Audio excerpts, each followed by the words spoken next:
So guys রোজ রোজই খালি আমার সাথে এরকম হচ্ছে, খালি কাজ কাজ কাজ কাজ। তাই তো আমি একটু হালকা করে বসেছিলাম, হালকা করে বসতে বসতে আমার আব্বা ফোন করলো। তাই বললো ওপরে ছাদে বালু আছে, তাই তো বালু টালু ছেলে রাখবে, আমি আসছি।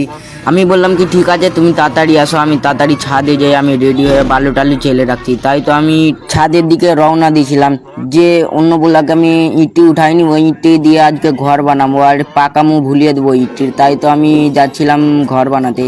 এর সামনে ইটি পড়ে আছে দেখতে পাচ্ছ, এমন লোহা পাথর ভাই, একে একটা চাললে ভাই কি বলবো। তাই তো তুই না বেলা সামনে বালু পড়ে আছে, ওই বালুটি এখন আমি চালবো। তাই তো ফটাফট করে আমি বেশি দেরি না করে আমি বালু চালতেই লেগে গেলাম। বালু চালতে চালতে আমার ক্যামেরাম্যানটা এতই ভালো ছিল যে হাত মাত কিছু লড়া ছিল না। তাই তো ওই আমার ক্যামেরাতে ছবিটা আটকেই দিল, তোমরা দেখো।